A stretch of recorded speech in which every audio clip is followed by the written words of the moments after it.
Hello, hello. What's up, Kelly? Happy Friday. Happy Friday indeed. It is a happy Woo! Friday. How you doing? I'm living the dream. That's it, girl. I love it. Me too. Me That's too. it. That's it. Yep. What's up, John? What's up, Fabio? And then there's a Fireflies note Hey, taker. buddy. Hello. How's it going? How you guys doing? Good. I'm actually, while I'm doing this, I got my day job going on a meeting, so I'm going to mute myself, but All I'm good. recording. All good. Good. Thanks for joining. Fabio, how you doing? Hey Patrick, doing good. Excited to be here. How you guys doing? Good, man. I'm doing well. Doing well. We'll give it just another 60 seconds here before we blast off. A lot of folks catch the recording, but for the sake of not having to repeat myself 30 times, we'll give it 60 seconds here, and then we'll get rolling.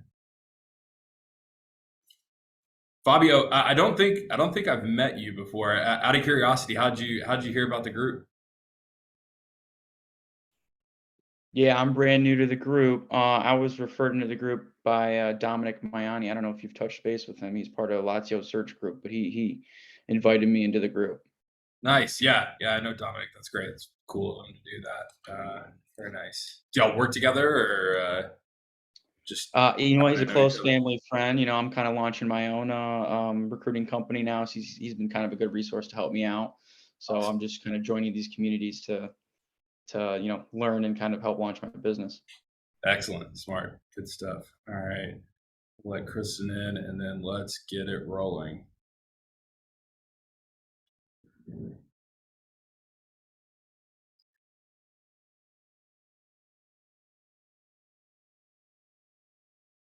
Hey, Kristen. Hello, how are you? I'm doing well. Thanks for joining. Good to see you. Yeah. All right. Okay, let's get it rolling. So, uh, again, thank you everybody for joining, and thanks to those who are watching this later on a recording. Super glad to have you guys a part of this, and excited to talk about today's topic. And so, as for those of you that caught the Tuesday video drop that I did in the club group, what I'm going to talk to you today about and answer questions on is basically what industries to target, what's hot and what's not right now. Obviously there's some economic dynamics at play right now, globally, really in the United States, but definitely globally as well, especially as it relates to inflation and interest rates and this sort of thing. And it definitely impacts our industry and what we do. And these are definitely things that need to be considered and paid attention to, and then ultimately understood on how to interpret that economic data and use that data to drive the decisions on what markets we focus on, what we target, who we reach out to, who we don't, to make sure that ultimately we're able to land clients and therefore make placements and generate revenue. I mean, that's what we're in this thing for. So super important that we know that. A lot of folks that I talk to in the circles that I swim in are definitely niche focused, and there's nothing wrong with being niche focused. I just want to say that right out of the gate. There's nothing wrong with that. However, it can be very challenging. It does come with its own set of risks to be totally leveraged to one niche. And it can be very challenging for people that are in startup mode to out of the gate only focus on one industry, especially if you get that industry wrong. So, my recommendation is that you focus on a handful of industries that are hot and in need of our services and are likely to sign agreements and ultimately have quality roles. And that's an important word there, quality roles for you to work on to find quality candidates and ultimately make placements that are, of a meaningful revenue figure. And so there are two main areas that I want to share with you today on where we get this information. Now, before I get into that, before I share where these channels are, I want to also just kind of elaborate a little bit that this is one sliver of the pie to help you develop your marketing strategy and your business development strategy. To know where to go is obviously a huge part of it, but beyond that, you need to know. You need to have a way to market to these folks that's effective and works. You need to have messaging that is going to resonate with those decision makers within those organizations to, entice them to want to book a call with you. And when you get them on the phone, you ultimately need to have a value proposition that is going to, again, resonate with them and ultimately lead them to believe that what you're offering and what you're bringing to the table is different than what they've either tried through their own efforts or what they've tried through other agencies as well. And so we're not going to go into that part. That's stuff that we definitely cover in the mastermind group. But I want to make sure that I put that out there and make sure everybody's on the same page with that, because what I don't want is for you to come out of the gate here and say, cool, I've got 4 or 5 industries now that I can go target. Let me go get them. There's way more to it than that. But I want to give you just kind of some hope, because I do talk to a lot of folks in the industry who are either already up and running or folks who are looking to start their business and are really struggling. And the first place that they're stubbing their toe is the industry that they're focusing on. So let's get right into it. So the way we decide to on what industries to focus on is we use economic data that is released monthly from the BLS, and the BLS is also known as the Bureau of Labor Statistics.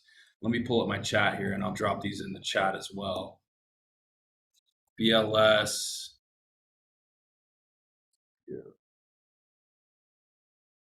Statistics.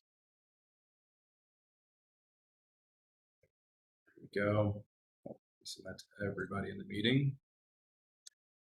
So the BLS is a division of the Department of Labor, and their job is specifically to monitor the labor situation in the United States. And so every month they put out what people refer to as the jobs report, the labor report, economic labor report. If you pay attention to news entities like CNBC or Fox Business or whatever, it's regularly discussed and broadcasted every month as it's released, usually within the first week of each month. And so this report is 1 month's in arrears data, so 1 month behind the economic data as it relates to the labor market. So they talk about it at a high level, but then they also get into some granularity as well, industry to industry, region to region, organization size to organization size. And so if you know, one, that the economic data is out there, you can start to pay attention to it, learn how to digest it and interpret it, and then use it and turn it into actionable intelligence that you can develop a strategy around and begin to implement and execute to yield results. And so it's a great place to start. And so that's where we typically start. And the reason that we pay attention to this is because this industry is changing. It's constantly changing. And that also very much applies to the industries that need our services. If we were having this conversation back in, let's say, 2020, 2021, technology was the big winner. That was the big industry where people were crushing it and making a ton of money, myself included. And that was where you needed to be. There were other industries that were doing very well back then, but that was definitely the bell cow, the breadwinner as far as recruiting and workforce solutions industries goes. Today, if you were jumping into the recruiting business, you were starting a recruiting business, and you were only starting and focusing on technology, you'd be in a world of pain. It'd be really tough for you to get out of the gate, to land clients, and to make some money. And the main reason for that is because the economic conditions as it relates to growth and hiring have changed. There are different winners and losers now in our space. And so if you're not paying attention to the economic data and you just think, wow, golly, technology is always going to be there. It's always going to be in growth mode. There's always going to be a need and a demand. So that's where I'm going to focus. You would be wrong right now. Not overall in a long-term sense, but in the right now in starting a business. And we know that when we start a business, our primary focus needs to be the fastest path to cash flow. And so knowing that and overlaying a strategy of starting with something like technology would not be good. It would be counterproductive. You'd be heading in the wrong direction. Same would be true for the mortgage industry, real estate, et cetera. Anything growth related that is heavily leveraged to borrowing money is just not doing very well. We're not in a state right now where growth industries are doing good because it's expensive to borrow money and it just doesn't make good business sense. That's why you're seeing layoffs and this sort of thing. And all of that is driven through inflation and rising interest rates and all of that good stuff. Now, if you look at the BLS report, and I'll pull it up here. Let me share my screen. Just give me 1 second.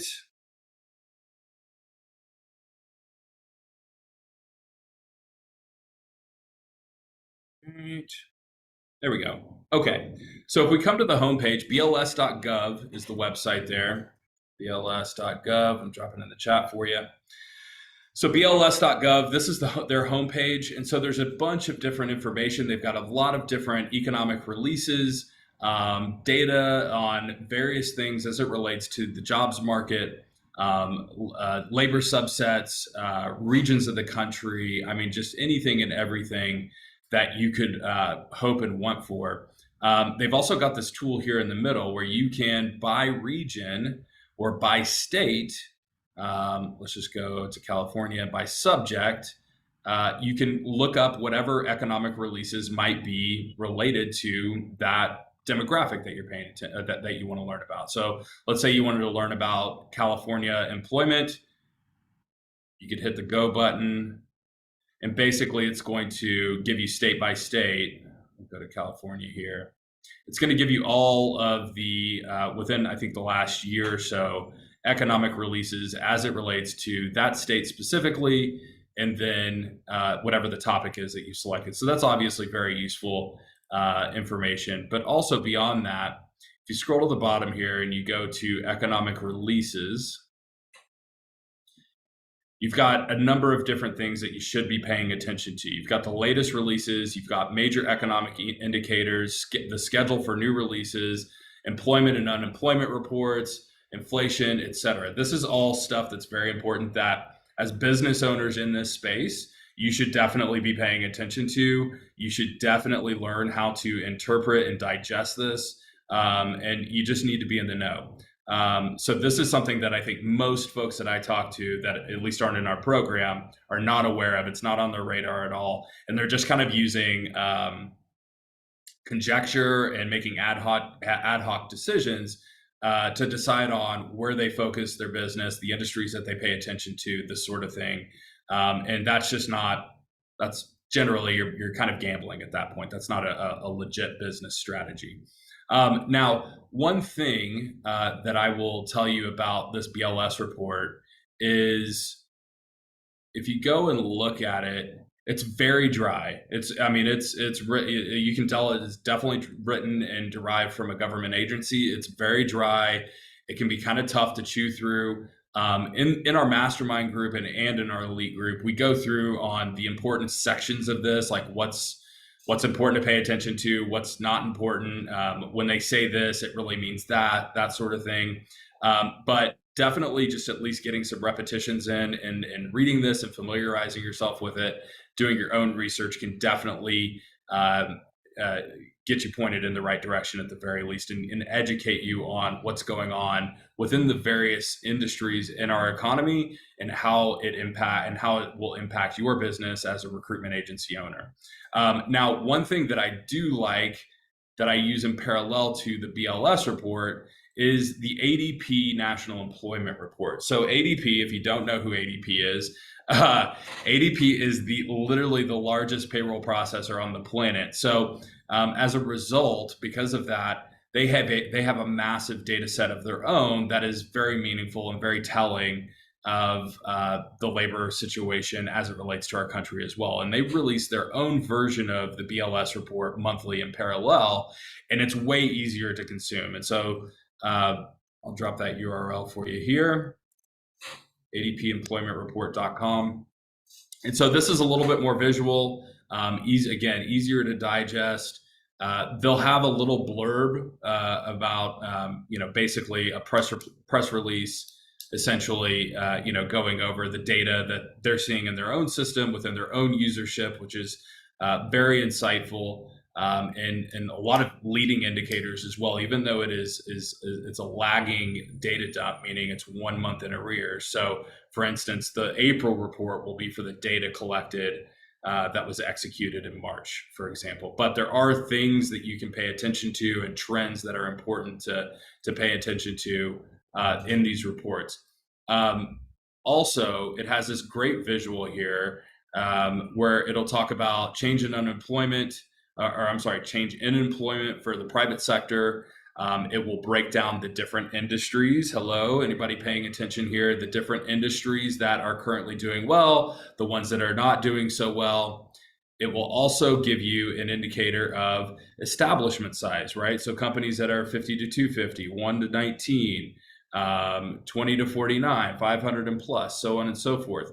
Very useful information if you're using tools like Sales Navigator or other filter-based tools to segment your market demographic that you're going to target.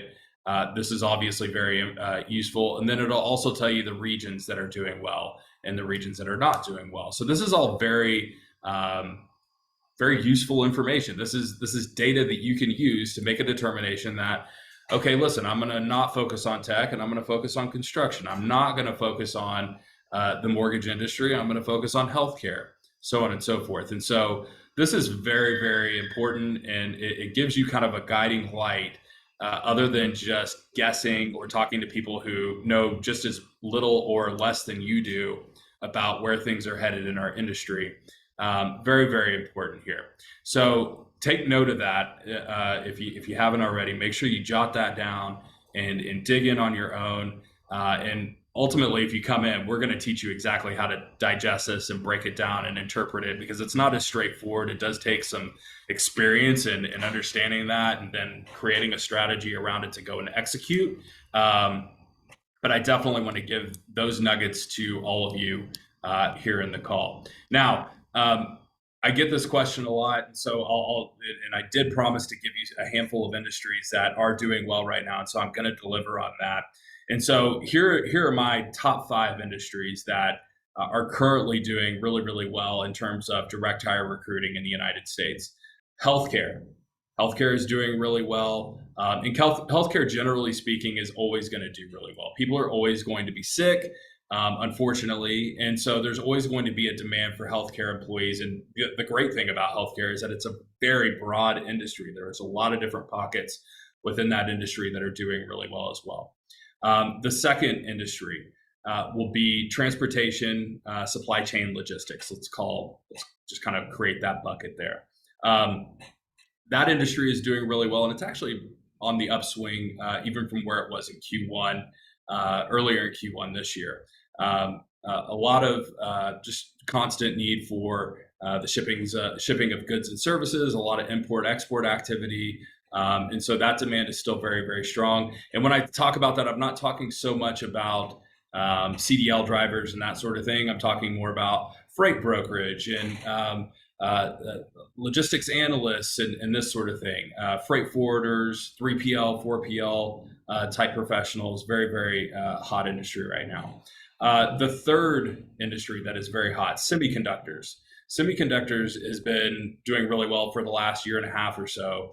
And one of the main reasons for that in the United States is that there's been some legislation that was passed, I believe it was either early last year or late the year before, a bill called the CHIPS bill, which is basically the onshoring of semiconductor and electronics manufacturing from Taiwan and China back into the United States. And so there's a lot of government subsidies right now for foundries and manufacturing facilities to be stood up, or the ones that are already here existing to be increased, and so on and so forth. And so the demand for personnel, engineers, specialized technical folks, leaders within that industry, really big demand in that space. The fourth would be construction. The construction industry has done really well, and typically in a non-growth environment, which is what we're currently in, construction would not typically be doing well either, because they are typically heavily levered to borrowing money. However, there's been a massive infrastructure bill that was passed by the government a couple of years ago as well. And so there's a lot of government subsidies in that space as well for heavy highway, bridge and tunnel, some commercial, depending on what it is, but that space has been sustained through that subsidy as well. And then the fifth is telecom. Telecom is super hot right now. The 5G technology, the technology itself is ready. It's here. It's there. It's ready to be used. However, the infrastructure, the towers, and all that good stuff is not. We're way behind schedule, not only in our own country but globally. And so there's just a huge demand there for those folks. So those are the five that I would recommend you focus on. If you're starting your new business, if you're looking for something to focus in, that's going to get you as close to the money as possible. Now, again, I just want to reiterate one more time that this is a sliver of the pie. Okay. Just because you know this information does not mean, great, Patrick told me where to go fish, now I'm going to be a millionaire. There's still more to it. Okay. That's reality. But I wanted to give you a little bit of value today on knowing exactly what's hot and what's not. The other thing that I want to point out here is that if you look at those five, and if you dig into the reports that I shared with you earlier, the BLS and the ADP, there's an underlying tone, there's a theme there, as for most of those industries and why they're doing well versus the ones that are not doing well, the ones that we hear about layoffs in the news and this sort of thing. And so that theme is government subsidies, heavily financially backed by legislation that has been passed to do a thing, right? And so those are the folks that are winning right now, generally. Now, there's other pockets of the industry that are also doing well, but those would be the top five in my opinion. And so, yeah, hopefully you found that valuable. Hopefully that's intriguing to you and something that you learned that's new today. We were able to add a little value to what you have going on. And with that, I want to open it up for questions. Does anybody have any questions specifically about that or literally anything recruiting related? One at a time.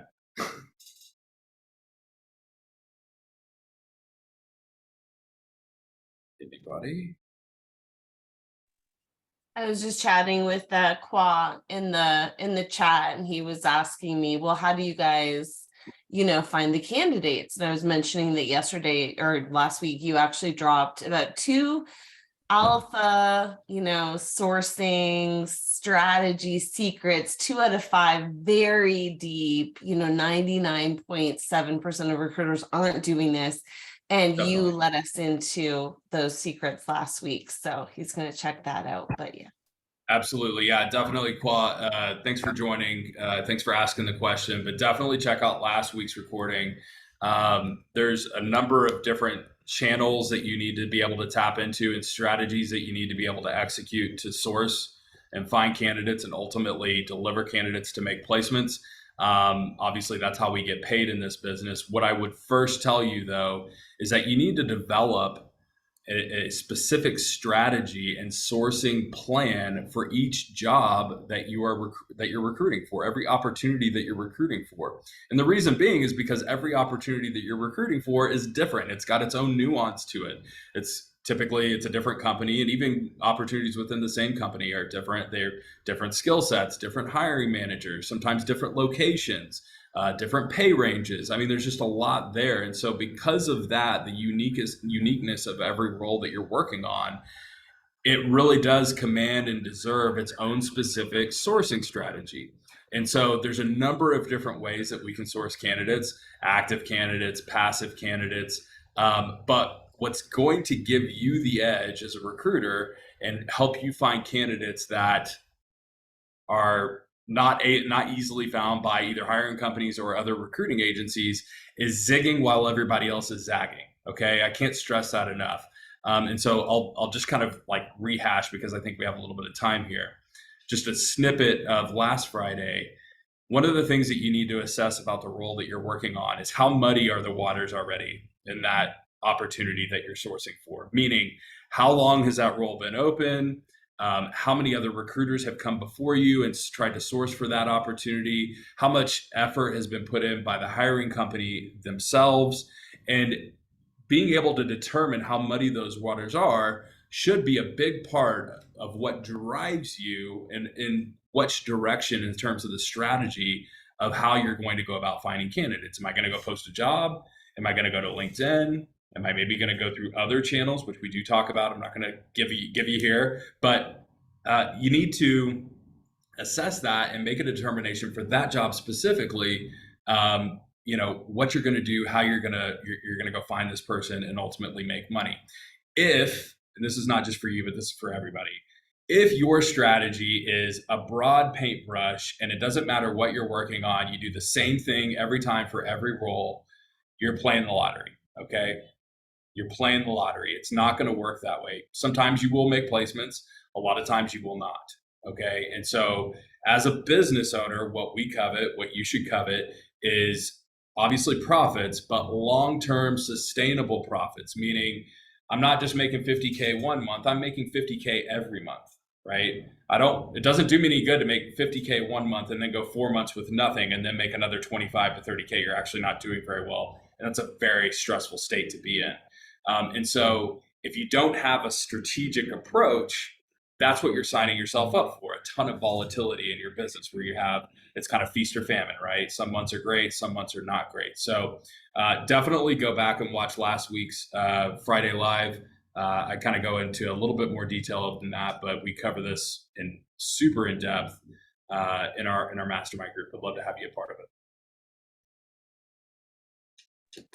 Hello. Hey, Patrick. What's up, man? Yes. Cool. So, yeah, nice to meet you. Likewise. I didn't have anything planned or questions, but I did want to, I guess, chime in. Some things that are top of mind. So I'm curious, where was the bulk of your time spent once things were kind of running? Like, all right, are you mainly sourcing candidates and just on the phone and submitting those, or are you? I just want to know what your day-to-day was like during that first year when you made a shit ton of money. Definitely. Yeah. So the majority of my time is spent on the business development side, gaining new clients, establishing new relationships, really kind of keeping the lifeblood, which is clients, running through my business, building out my team of recruiters who I then manage at a high level. And so that's really what my day-to-day looks like. And I'll tell you, over the last, I would say 2.5, 3 years, it's been about 20 to 25-ish hours per week managing that state. So I manage our our business development outreach and that whole strategy and campaign for clients that want to, meet with me and discuss our services and go through commercial terms and all that. I facilitate those calls. Then I have a team of recruiters who I will assign those opportunities to, and then I manage those recruiters at a higher level to make sure that we're on track and hitting metrics and benchmarks and ultimately making the profits that we expect them to make. And then how, I guess, just generally speaking, how have you seen, because I don't think you're not using virtual assistants for the most part. These are in-house onshore recruiters, right? I use a combination of both, but I'll tell you, the VA space is it's a changing landscape, and I know back in the day, a lot of people were making a lot of really good money as that being kind of a layup, but that's not the case anymore, for sure. Okay, so like in your system, if someone's pulling like 500K in revenue a year, what profit margins could they possibly expect? 500, we actually have people in our program that have done that as of last year. And so profit margins, you're looking at anywhere between 85 to 95%. I mean, in direct hire, the margins are outstanding. They're really excellent. Okay, that's that's high. That's high. And I can't remember. I was talking to Jen and she mentioned something about maybe Brazil or did you build your first company in the US or outside the US or? Yeah, in the US. And so I actually started in the staffing business, which still have that business called Flex Force Industrial. We do a lot of industrial staffing for petrochemical facilities, chemical plants, refineries. And then actually the lion's share of our business is supporting shipyards that build boats for the US Navy and Coast Guard. And so that's how I got my start. My background's in project management and engineering in the oil and gas industry. But then also started a direct hire division called Search Now, which we also scaled to 7 figures. Still own both of those businesses. I am building a home right now in Brazil. My wife is Brazilian, so we have a home in Houston. We're building a home in Brazil. I'm currently in Brazil, kind of overseeing that construction project as well. And a little over a year ago, we started a LATAM division of our Search Now business, which is headquartered here in Brazil, serving the Latin American market. And so that's been really awesome, a great experience. It's been very profitable. It's definitely a different ball of wax, but it's been a really nice layer of diversification, which ultimately is delivered added stability to our revenue stream and income. So I lost you midway through there, but did you drop? Yeah, I thought I saw you. I dropped. So you was kind of just talking. Yeah, Cliff Notes version. So yes, I still own 2 businesses in the U.S. Still run those. I'm in Brazil currently. We have a division of the direct hire business here in Latin America, which is headquartered out of Brazil. But I'm building a home here. I still have a home in Houston. Okay, wonderful, awesome. And the reason why I was asking that was because like this whole government data and these reports, it all makes sense. And I'm curious whether or not like access to that in different countries to potentially build and not compete in the US is a possibility. Like if I Definitely. was So to that's focus on, yeah, go ahead. absolutely, that's something that we cover as part of our elite program. Not only growing your team. So the elite program is really about designed for people who have already started their agency, who are up and running, hitting a revenue level of around 300K a year, but really looking to scale their business, grow their team to get to 7 figures through not only scaling what they're currently doing, their current operation, but also getting into other verticals to grow their revenue, diversify their income, et cetera. And so international markets is definitely part of that program. We also have a foreign worker strategy as part of the elite group as well, in addition to injecting some staffing as well. Okay. Well, yeah, those were my questions and things that were top of mind, so I appreciate it. Cool. No, man, I appreciate you jumping on and asking. It's good stuff. Hey, I'll say something, Patrick, to Hey, the Kelly. group. Hey Yes. there. Hey guys, I've known Patrick for over a year now. I started a recruiting company late of 2021.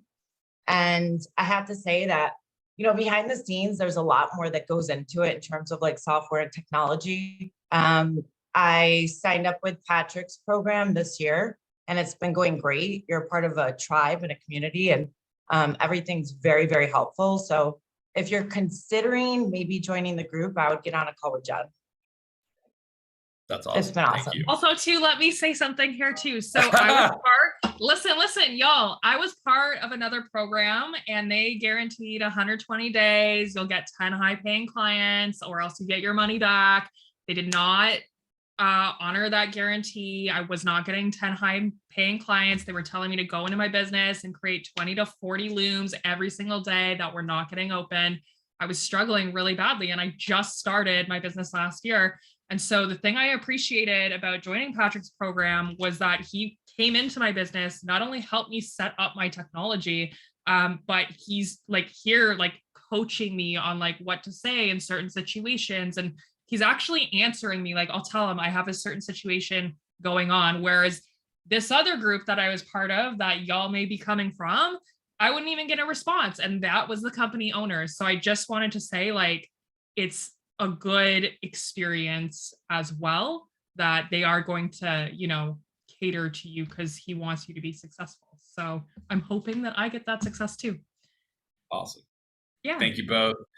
For the record, neither one of them are paid spokeswomen. So no, I appreciate that. That's very kind. Yeah. Listen, this business, one of the issues that I kind of take with the whole coaching space as it relates to recruiting in our industry, and one of the reasons that we started Millionaire Recruiter Club is because oftentimes I feel like it's oversold a little bit as being kind of a get rich quick scheme. and that it's just super easy. And hey, join my program, and we're just going to send a bunch of emails, and all of a sudden you're going to be rich. Listen, this business is very doable. It's very doable, but it's not easy. It's a real business. It's got its own headwinds. It's got things that are going to come up just like anything else, but it is real. And so we do take a in the trenches approach with all of our students, because to a certain level, in order for you to get that success, that's what it requires. And so we do commit that to our students in both our mastermind and elite groups. But yeah, no, I appreciate the endorsement. And yeah, thanks. Yeah, and almost toot your horn too, Patrick. Oh, wow. Gee, thank you. I know, this is like love on Patrick Day, but yeah, Patrick really is the only, Jessica mentioned, I met Jessica coming in from a different program, and her mindset was totally different, because she was working her ass off, doing everything that another coach had told her. And that coach had like really moved to Dubai. He's like spending his money, he's living his life. He's not in the trenches like Patrick. And Patrick billed $1.8 million in 2022. This is after he paid taxes, working 25 hours a week. And I talk to people all day, every day, and I'm like, who's this guy? And he's like, yeah, well, I've been working with Patrick. I mean, at about $60,000 a month. I'm like, consistent? And they're like, yeah, I'm following what Patrick does. Like, to the point where the people who follow Patrick are so almost immune to how lucky they've been to have such an amazing mentor, that they think that everybody's just achieving these results. And I think you guys are probably here because you're not achieving consistent results. So there is work to it, but modeling somebody that's actually doing it, who's going to test it out, validate it in his own business, is like, you're just paying for proximity to someone who knows what the F they're talking about, and who cares at a deeper level. So that's the last nice thing I say about you today, Patrick. Thank you. I appreciate that. Keep you humble. I know. Yeah. Hopefully I can get my head out the door here. Yeah, no, I do appreciate it. Any other questions before we cut loose for today? If not, all good. We will catch you next week. Next week, I'm doing an AMA, Ask Me Anything.